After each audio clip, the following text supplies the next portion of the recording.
Bueno, pues buen día. Es 24 de marzo del 2022. Vamos a dejar la tarea básicamente. Hay poca gente, así que voy a explicar. Lo que básicamente hicimos ayer fue mostrarles cómo funcionaban las redes booleanas, ¿no? De Kaufman, ¿no? Entonces déjenme compartir la pantalla y este, me voy a mover un poco después del anuncio. Eh, Porque sí, nada más voy a tratar de resaltar algunos de los detalles importantes, ¿no? Por ejemplo, en este caso, déjenme que quito los letreros. Bueno, el punto es el siguiente. Las redes booleanas de Kaufman. Kaufman es un científico muy importante en la parte de la biología evolutiva y se le ocurrió este experimento que la verdad es notable lo que hizo. Y entonces, bueno, toma una serie de genes. Él dice que el cuerpo humano tiene alrededor de 100,000 genes, ¿no? Y él, bueno, pues obviamente eso es muy importante, todo lo que estamos haciendo es tratar de modelar un poco lo que realmente pasa en el cuerpo humano, ¿no? Igual que las leyes de la física, miren, cuando se habla de las leyes de Newton o de la mecánica cuántica o de lo que sea, lo que tenemos son modelos, ¿eh? Eso no es la realidad, es un modelo, es algo que modela la realidad, pero no es la realidad misma, ¿no? Entonces, ¿cómo sabemos que un modelo funciona? Bueno, funciona porque puede predecir, ¿no? En la medida que puede predecir más, es mejor modelo. Sin embargo, siempre está a discusión si lo que estamos haciendo está bien o está mal, ¿no? Si nuestras predicciones fallan, entonces nuestro modelo no es tan bueno y entonces en cualquiera de los casos, no olvidemos que no es la realidad, es un modelo. En este caso, en términos de lo que hace Kaufman, las redes booleanas de Kaufman definen pues una serie de nodos en una red. Imagínense un montón de genes alrededor de así pues en un espacio, ¿sí? Y cada gene o cada gen puede tener una función booleana de prendido o apagado que hace algo, ¿no?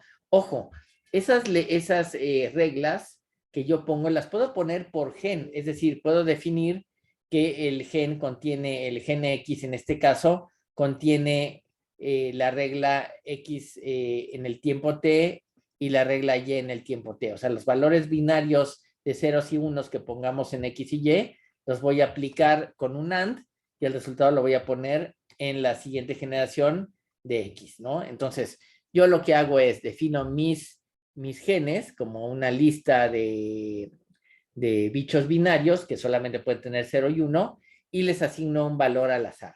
Y entonces, a través de estas reglas, como por ejemplo la regla de X, la regla de Y y la regla de Z, yo defino por reglas con los conectores lógicos qué es lo que va a pasar con los valores de X, Y y Z.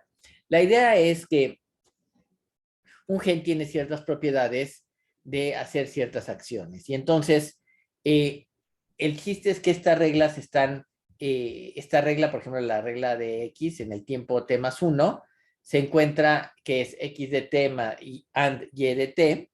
Esa regla siempre es la misma y ya está incorporada en el gen. Y entonces se echa a andar ciegamente, ¿no? Entonces, no importa el valor que tenga, toma el valor, se comunica con el gen Y, se hace la operación, en este caso el AND lógico, y el resultado queda de nuevo en la posición X, ¿no?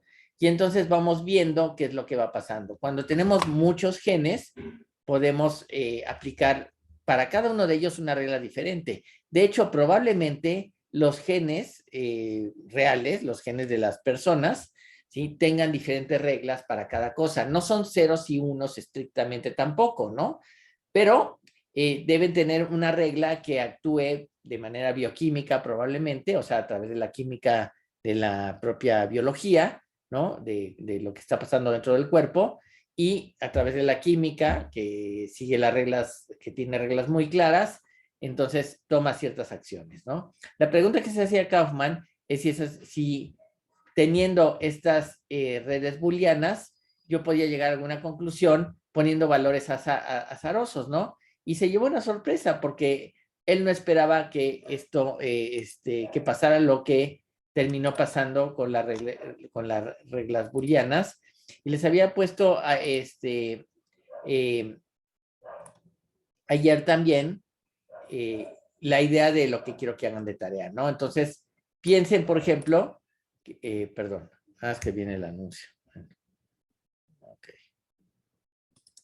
Okay. Piensen que tengo una serie de genes, ¿no? Y estos son los nodos que tengo, que están en ceros y unos, ¿no? Entonces, yo puedo empezar a agregar valores, ¿no? O sea, decir, bueno, este gen de acá se comunica con el de acá, este de acá se comunica con el de acá, algunos se comunican mutuamente, otros se comunican en dos situaciones diferentes, y eso hace que la red booleana sea mucho más compleja.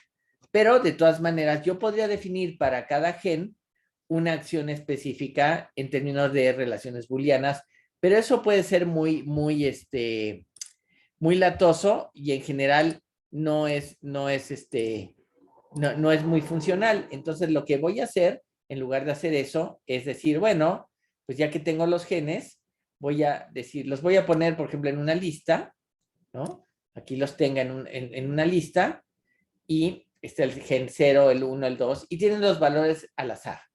Y después voy a generar las conexiones entre esos nodos y voy a decir, por ejemplo, que el gen 0 tiene una conexión con el gen 9, con el 4 y con el 11. O bien que el gen 1 tiene una conexión con el 4, otra vez con el 4, doble conexión, y con el 7. Es decir, puede haber repeticiones de las reglas, ¿no?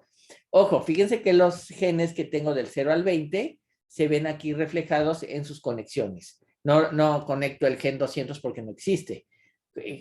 Hago las conexiones de los nodos entre ellos con los que existen. Entonces, ¿qué tengo que hacer? Es crear un arreglo con, digamos, 20 genes, ¿no? Que son valores de 0 y 1, y después hacer un programita que me genere 3 valores al azar, que es de 0 a 20, que ponga las conexiones de quién con quién está conectado, ¿no? Y entonces, una vez que tengo eso, ¿sí? Tengo que describir una regla. Y la regla que voy a describir es esta de acá. Perdón. Otra vez tengo un anuncio de Montblanc. Bueno, a ver un momento.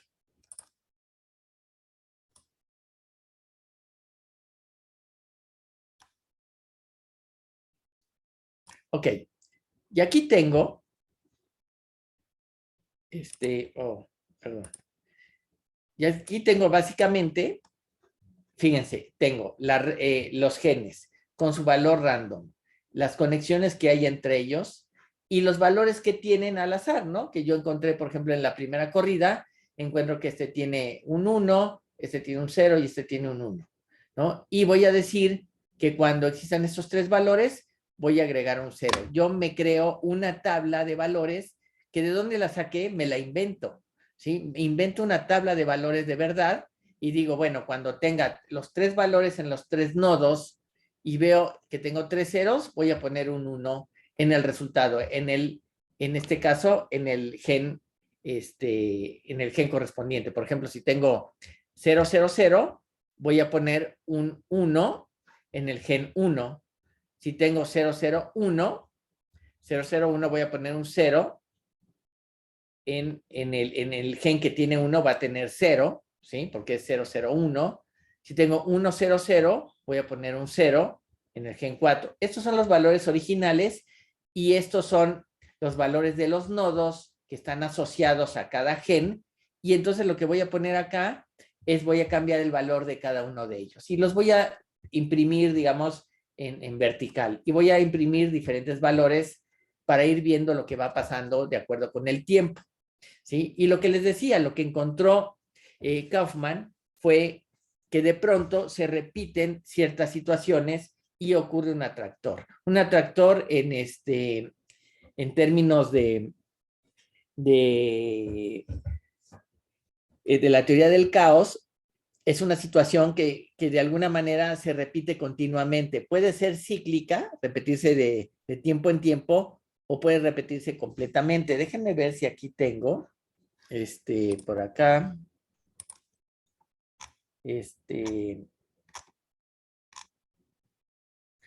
como en la hormiga de Langton, no sé si se acuerdan, en la hormiga de Langton poníamos un punto y le decíamos procesar, ¿no? Y entonces empezaba el programa a procesar la información. ¿Están viendo la hormiga de Langton aquí? ¿O no? Bueno, si no me contestan, quiero creer que lo están viendo. Bueno, entonces aquí, fíjense, se hace al azar. Ok, se hace al azar y de pronto, en el paso 9000 y cacho, se genera un atractor, o sea, se repite una situación una y otra vez. Este es un atractor de la hormiga de Langton que nace de un proceso que aparentemente es al azar. Y eso es lo que es muy sorprendente, ¿no? Esta situación, a eso le llaman un atractor y no es tan fácil de explicar, ¿no? En la teoría del caos es, bueno, pues tengo una serie de funciones azarosas y de pronto hay una especie de autoorganización y se genera pues esta barrita que se está moviendo acá, ¿no? Yo me parece que puse pantalla al azar, por ejemplo, y le decía que procesara y procesara un punto o pantalla blanca y procesara. ¿Por qué no procesa? Ah, alto. Ok. Y ponía al azar y procesaba. ¿Y por qué no me pela? Ah, dice que no está. Ok, bueno. Déjenme ver nada más. Bueno, por alguna razón no funciona. Ok, bueno.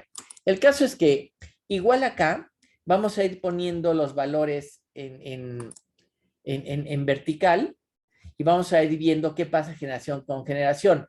Procesamos, o sea, ponemos al azar, tenemos las conexiones de los nodos, quién con cuál está conectado, tenemos nuestra tabla de verdad, podemos usar esto, podemos usar cualquier otra, ¿no? Y entonces vamos a ver, tomando los tres valores que tengo acá, 1, 0, 1, ¿no? Por ejemplo, tengo estos tres valores, 1, 0, 1, me da un 0, pues pongo un 0, ¿no? Tengo 0, 0, 0 y pone un 1, aquí tengo 0, 0, 1, 0, 1 y pone un 0. Bueno, aquí tiene un 1 porque es el que tenía originalmente, pero lo voy a cambiar por 0, ¿no? Y entonces ya en el tiempo 1 voy a tener 0, 1, 0, etcétera, ¿no? Y voy a hacer eso n veces y vamos a ver si se repiten o no. El autor del programa, pues hace esto, ¿no? Pone ceros y unos, bueno, los unos no se ven, pero son los ceros, ¿no? Y los va moviendo para ver qué va pasando de acuerdo a las reglas que se va definiendo y de pronto encuentra, ¿no? Estos son los valores que todavía no ha procesado y encuentra que se empiezan a repetir algunos patrones, empiezan a ver cosas como que se repiten, ¿sí? Y eso es interesante ver cómo le hace, ¿no? O sea, ¿qué es lo que pasa? Aquí ya se ve un patrón establecido, ¿no? Y que es cíclico, ¿no? Tiene acá una especie de L para este lado y después otra para el otro lado, y se empieza a repetir. Y entonces, el punto está en que lo que yo quiero ver es si esto de veras ocurre, ¿no? Entonces, podemos definir cualquier tipo de reglas y ver qué pasa. Según Kaufman, con solamente dos nodos conectados, ya tenemos información que permiten entender que que nuestra tabla nos está generando nuevas órdenes, o sea, vamos, se genera cierta autoorganización y los genes de pronto cambian de plan, ¿no? O sea, generan de un procedimiento azaroso, que es como, por ejemplo, el crecimiento de las primeras células cuando se fecunda el óvulo, se empiezan a generar montones de células, crecen, se duplican, se multiplican y de pronto empieza a haber ciertos comportamientos específicos y especializados para generar otros valores y otros órganos y otras cosas. Y entonces, este es un modelo de que efectivamente está pasando eso, ¿no? La verdad es que, ya se los había dicho, la conclusión de Kaufman es en cierta medida impresionante porque demuestra que en el fondo no necesitamos un argumento ni divino, ni la existencia de Dios, ni el flujo vital, como decía algún físico de la mecánica cuántica. No necesitamos nada de eso, ¿no? La autoorganización de los genes y la comunicación que se da a través de los nodos de estos genes permite que eventualmente se generen nuevos comportamientos y se especialicen ciertos comportamientos, ¿no? Y lo que se generan son atractores en términos de lo que es la teoría del caos. Y en los atractores no hay una mano invisible que hace las cosas, ¿no? Ahorita estaba yo pensando, cuando dije la mano invisible, en economía hay algo que se llama la mano invisible del mercado, ¿no? Entonces, nadie, por ejemplo, la inflación no sube porque alguien dice, ahora los precios están a tanto, sino que la mano invisible del mercado, de la oferta y la demanda, empieza a decidir cuánto cuestan las cosas, ¿no? Entonces, de alguna manera, no hay un ente que decide, ¿no? No hay un ser superior que dice, hoy la inflación está a 7%, o está a 5%, o está a 3%. No, sino que la mano invisible del mercado es la que nos está diciendo de pronto que las cosas están subiendo por escasez, porque se esconden los materiales, porque quieren ganar más dinero, porque la gente está dispuesta a pagar más dinero y además porque hay elementos en la economía que son poco elásticos. Se refiere, la economía tiene objetos que son poco elásticos, como la gasolina. Cuando sale alguien y dice, vamos a hacerle un boicot a la gasolina y no compremos gasolina para que baje de precio, pues los gasolineros se mueren de la risa porque la gasolina se tiene que usar. Lo que no uso hoy lo voy a usar mañana. Así que no importa que yo quiera hacerles un boicot, la gasolina se tiene que usar, se va a usar eventualmente. Entonces, no la compraste hoy, bueno, pues la comprarás mañana porque no te puedes quedar sin el combustible.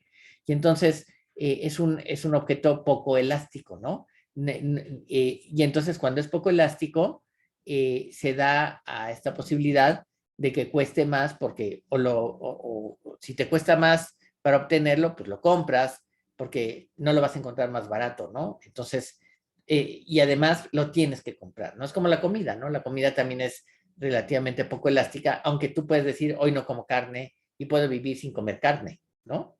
Puedo comer puras verduras y sobrevivir.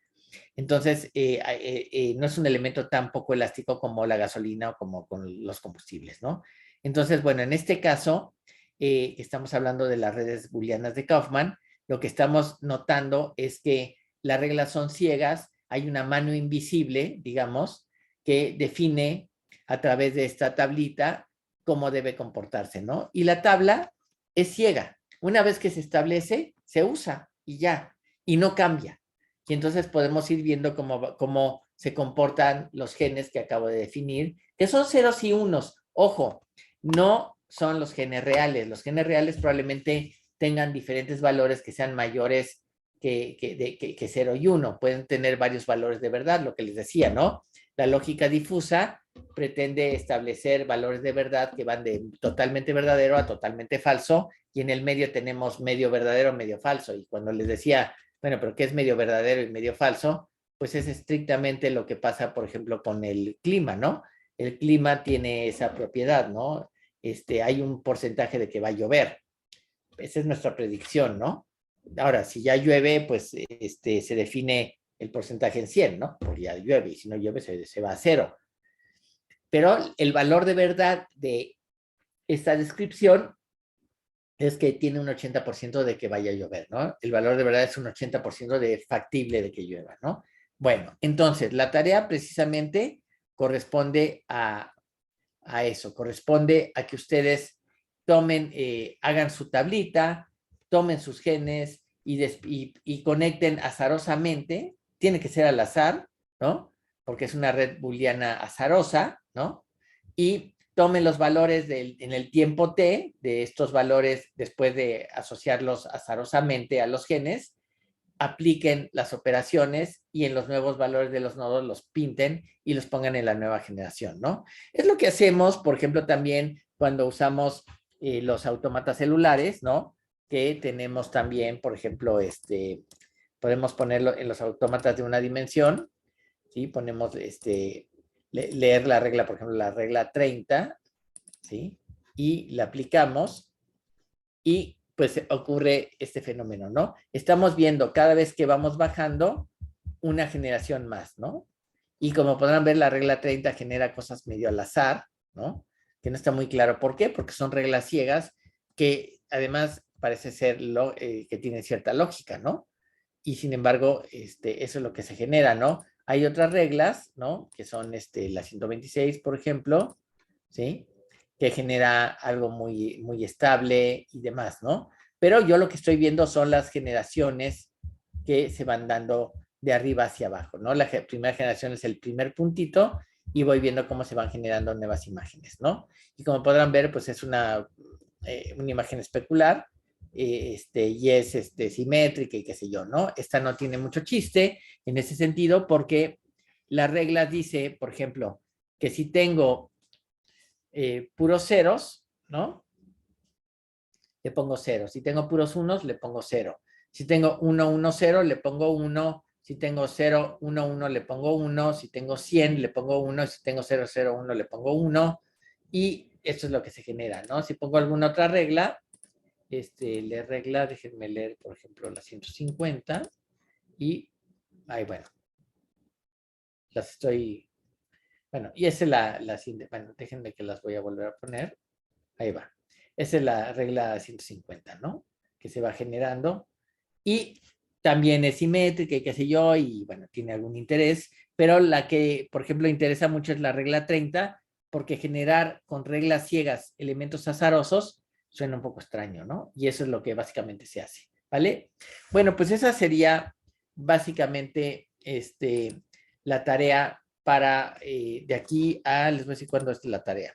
La tarea es para el día 7 de abril del 2022, unos días antes del domingo 10, que es cuando ya salimos de vacaciones para Semana Santa, ¿no? Entonces, esto es básicamente, ¿cómo se llama? Pues lo que hay que hacer de tarea. ¿Dudas?